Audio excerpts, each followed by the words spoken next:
My idea was that when God said He'd provide the money, that at the first of every month I could write a check for the rent. Well, little did I know that there would be bigger challenges coming than that $2,500 that I needed.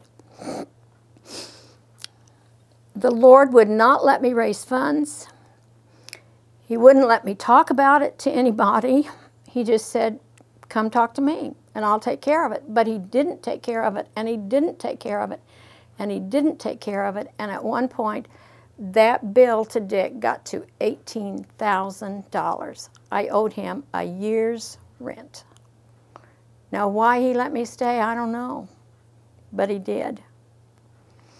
And the thing that I think is pretty exciting, that ever since the Lord sent the money in to pay that $18,000 off, that first center has had at least a bank account that every month would more than pay for the rent and for their utilities. Now, that doesn't mean that it will happen that way all the time, but that's how it has happened at this point. In 1997, we had 6 centers opened. I thought the Lord was going to ask me to open up a center for women's ministries, and then eventually I was just going to retire, and really retire. But other communities began to call us and come talk to us and say, our community needs what you have to offer. How can you help us? So the thing that we do, when their approaches are made to us about coming into their community, we help them by giving them instructions and providing materials and things like that for them, so they can gather their people within their own community. Each community is responsible for their own building. They're responsible for their own volunteers. They're responsible for their own finances. We can't provide all of that out of headquarters. We just do oversight and help them. And it has been amazing to me how the communities have evolved. We're in several states at this time and growing. And then in 2004, previous to 2004, the Lord began to point out to me scriptures that would talk about ministry in other places, like in the islands and in the ends of the earth, and the expansion that was going to take place.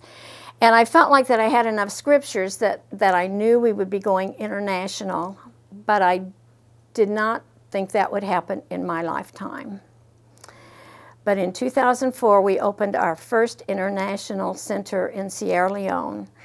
And that morning, I walked into the office, and Cheryl, who works out of our office, was preparing something to put in a frame. And I thought she was getting things ready for the annual meeting.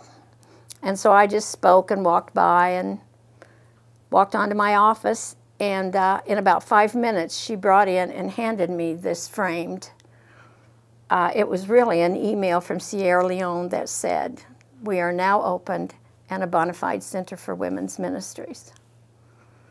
I cried the whole day because it was something I never thought I would get to see. But God has been so good, and we just keep growing and expanding and growing and expanding. Our training materials that we have written are 14 two-hour sessions of basic peer counselor training, and that is being translated. The first language we translated it in was Spanish, and the second one was in Mandarin Chinese, and it is constantly being prepared for other people that speak different languages. And I can only say it's gone way beyond anything that I ever thought would happen. And all I know how to do is to give God the glory and the honor and the praise. And I want to close with a couple of things out of my journal, and I'm just going to read them. A couple of weeks after opening the center, I was so personally attacked by Satan over giving up my job and stepping out in faith to thousands of dollars of responsibility with no financial base. With renewed dedication, I made this entry. Lord, I my cross hath taken. I've left all to follow thee. Those words are very true for me today. There's nothing I have left apart from that I've not already given up for him. Gone is the ambition to do good things. Gone is the pride of accomplishments and abilities. Gone is the security of job, insurance, and secure retirement. Lord, tonight I stand naked before you with nothing to give but my availability to be used by you. Come, Lord, take the brokenness of my life, the emptiness of my selfness, and let it spring forth in fruitfulness for you. And there's one more that I want to read.